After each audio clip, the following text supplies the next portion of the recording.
Universalist, I'm messing it up, Unitarian Universalist Society of Martha's Vineyard. I am Liz Laux, and I will be your worship host today. I live here in Vineyard Haven, and it's nice to see a noisy group of people before service coming out on this chilly March day. Let's see. We are lucky to have two reverends here today. We have our part-time minister, Reverend Janet Newton, here to song lead us, and we are lucky to have the Reverend Jill Delahunt visiting us from West Tisbury. She has been a Buddhist practitioner for 35 years. Her teacher is Roshi Joan Halifax. Reverend Jill received precepts from the Venerable Thich Nhat Hanh in 1992 and from Roshi Joan in 2015. She is a graduate of the Upaya Zen Center chaplaincy training program. In 2019, Reverend Jill received lay ordination from Roshi Joan. She received Hoshi entrustment from Roshi Joan in 2022. Through her vows, Reverend Jill is humbly committed to facing systemic injustices and working to dismantle white supremacy and other forms of oppression. She lives on island and serves as the Dharma guide for the Island Insight Meditation community. She is the clinical social worker and counselor for hospice and palliative care of Martha's Vineyard. Welcome, Reverend Jill, and thank you for joining us. I'm not sure I really need to say much of anything. But I do want to thank you for having me here today. It's just beautiful to see all of you and all these friendly faces. Thank you. And yes, public speaking. So one of the things we do in the Dharma is sort of always kind of name what's going on. And I will say that my heart is beating fast, and I am breathing into my feet and simply trying to open to the love that's clearly in this room. And I haven't been here since 2019 up here, but thanks to all of you, our meditation group, Island Insight, we were just here yesterday. We take your circles, we put them in a little circle, your chairs, and we put them in a little circle, and we get to be here for about 2 hours every month. And thank you for hosting us in that way. So I also want to give gratitude always to my teacher, Roshi Joan Halifax, and two teachers who have inspired me so many ways, including the Venerable Thich Nhat Hanh, who we just heard from, and Hozan Alan Senaki, who we just heard from.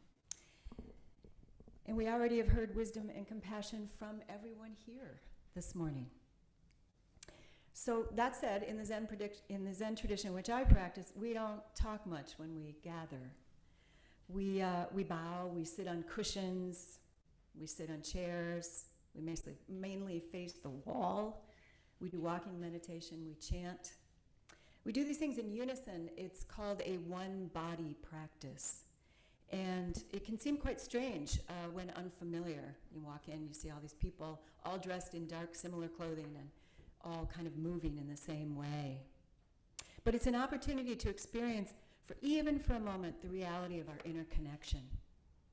To let go of individual preferences, roles, identities, social location, and enter this one-body practice. And also to see all that can arise in our minds and nervous systems to push back mightily at this truth that we inter-are, as Thich Nhat Hanh says. I wonder if we might just start with a short breath meditation. We are here today with those multiplicity of identities, with our own joys and concerns.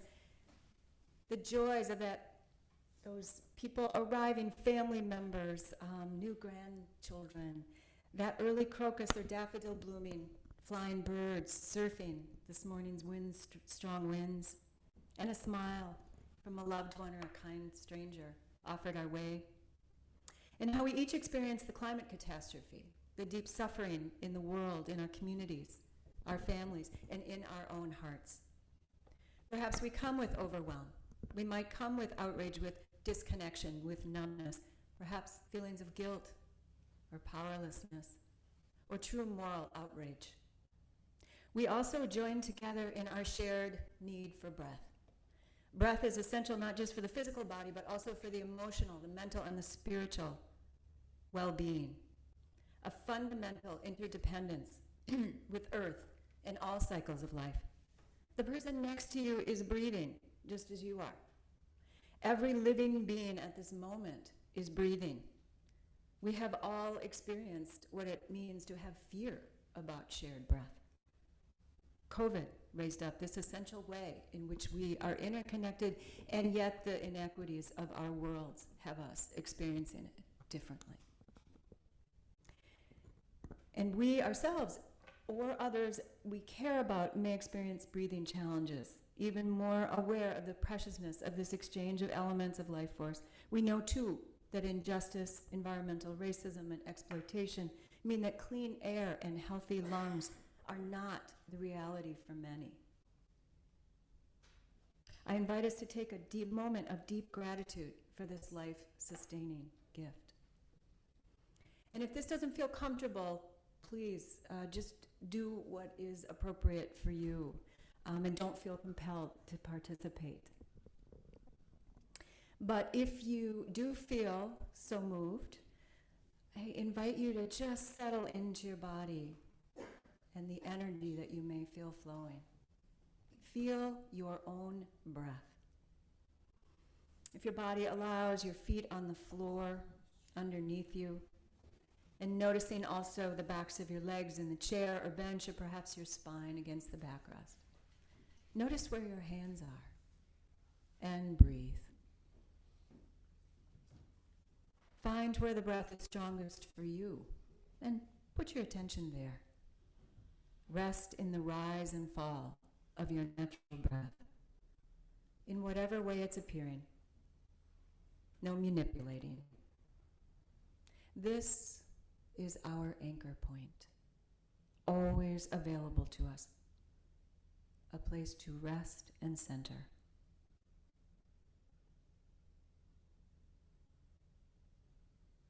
If you get pulled away, sweepy, or lost in thought, no problem.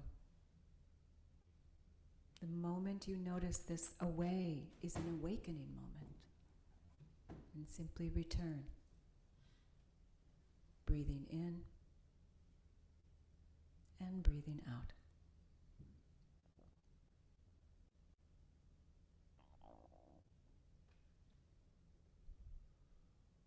Noticing the spine rising up, strong back, a place that can meet all with equanimity.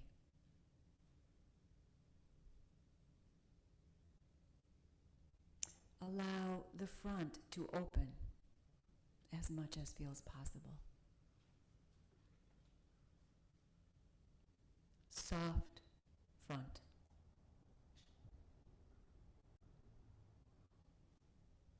We face with compassion.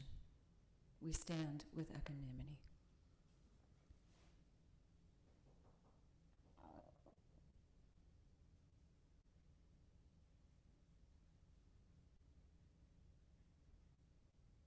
And in my tradition, we cultivate an unselfish motivation for practice, an intention to awaken to love and service for others.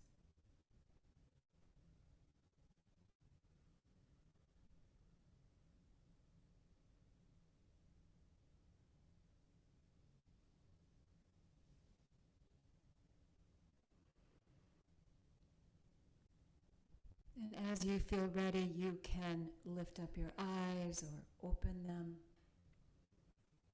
and look around. Greet your neighbor. We are sharing this space together. I know the guiding theme this month is transformation, and I believe for April it's liberation. Is that right? Okay, interdependence, same thing. I've been thinking about the earth as guiding the seasonal round, marked by spiritual traditions the world over. This annual marking of sacred time of purification, cleansing, joys and sorrows, preparation, promise, balance, renewal of life. In pagan Wiccan circles, there was just the celebration of Ostara on the equinox. It's Purim. Palm Sunday. It's Ramadan. In my Zen tradition, tomorrow on the full moon is Fusatsu, a monthly atonement and renewal of precepts, our vows. So much marking of the sacred and so much suffering in the world. The 30-plus wars, imminent famine in Gaza, and no release of hostages. Congo, Sudan, Myanmar, Ukraine, traumatized children. Structural violence here at home. Children in camps on the borders. Some know of people who've gone through the Darien Gap. Our history and current systemic oppressions, racism, homophobia, class. I'm still nervous, you can tell. On and on. So what is the transformation? And so, why wait? My teacher invites it often. What might it mean to you? In Mahayana Buddhism, which includes Zen, the teaching is that we all have the seeds of Buddha nature, an awakened being that sees that we are not separate, we are interdependent, interconnected, we inter-are. I am you, and you are me. What would it be if we lived like this? If I understood completely that your suffering, your dis-ease, is mine. As a white person, my actions that intentionally or unintentionally harm Black, Indigenous, and peoples of color, my unearned advantage that I carry, whether I want it or not, harms me also. Obviously not in the same ways or to the same degree. But if we looked deeply, that we are all hurting, if we call ourselves by our true names, if I truly understood also that I am of earth, that my children are of earth, of every being, human and more human, how would I be? Why wait? I forget this so often that, honest to goodness, I tattooed it on my arm. Why wait to be a Buddha? What would it mean to live with complete awareness, with complete compassion, with seeing fully, clearly into harms and joys? Bodhisattvas are beings who have awakened and have vowed to remain in this suffering until all are free.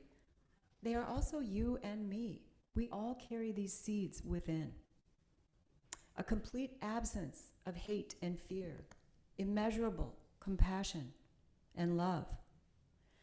An example is Avalokiteshvara, she, he, they, who hear the cries of the world. They have 1,000 arms, this being, to tend to all cries of the world. And once a teacher, my teacher's teacher, was asked in a room, well, I don't have 1,000 arms. How can I do anything? And he asked everyone what I'd like to ask you right now. Raise your hand. There are your 1,000 arms. We take bodhisattva vows in our tradition, and they go like this. Creations are numberless. I vow to free them. Delusions are unavoidable. Why am I reading? I say these all the time. I vow to transform them. Reality is boundless. I vow to perceive it. The awakened way is unsurpassable. I vow to embody it. That last part, the embodiment, is a biggie. These are absolutely impossible, yet we show up again and again. We need a quality of imagination, making the impossible possible,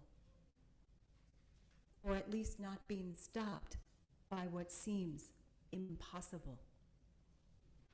As this same teacher said, who has the answers to these things? But that's not where the energy lives. The energy lives in the questions. We don't just sit. We are embodied in this way.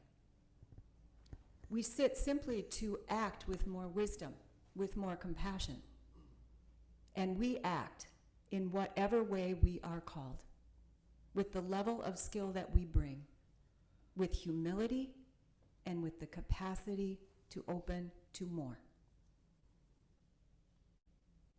Among these various qualities are what are called the metta phrases. Loving kindness is what they're known as, but unconditional and unsustained friendship is a central piece of these. This opens us to other practices of compassion, of the capacity to be completely joyful for another's joy because we enter our, and to hold all of this with equanimity, the foundation. We don't have time quite to do a full round of metta practice, but would it be okay to do one round? Okay. Is that okay for folks? All right. So I'm going to offer some phrases. We're going to do this just one round of each of three categories. It will be maybe a little more speedy than usual, but you'll get the idea. And these are very available to you in your own form. So metta, we'll start with ourselves, which often is the most difficult. The four phrases are, may I be safe and free from harm. May I be happy and peaceful. May I experience healing. May I live in ease. So I invite you again to go ahead and close your eyes. Sometimes when it is hard to feel kindness for ourselves, it can help to put a hand toward the heart if that feels comfortable. Fine if it doesn't. And if you need to, envision yourself as a little one. And I'll say these phrases. May I be safe and free from harm. And you repeat it silently to yourself, breathing in and out.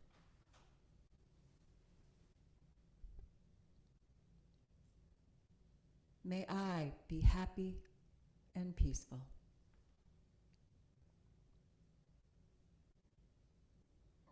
May I have healing. May I be at peace. And now I invite you to envision someone who means a great deal to you. Might be human, might be a more than human. And we're going to offer the same phrases. May you be safe and free from harm. May you be happy and peaceful. May you have healing. May you be at peace.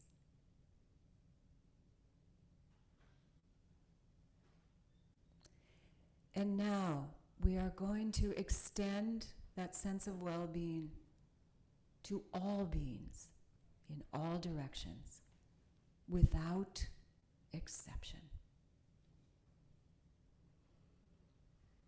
May all beings, including myself, be safe and free from harm.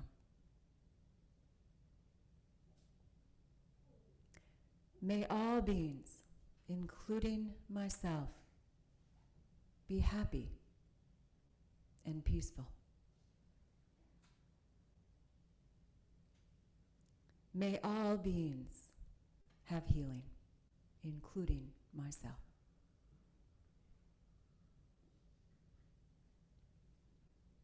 And may all beings live with ease, including myself.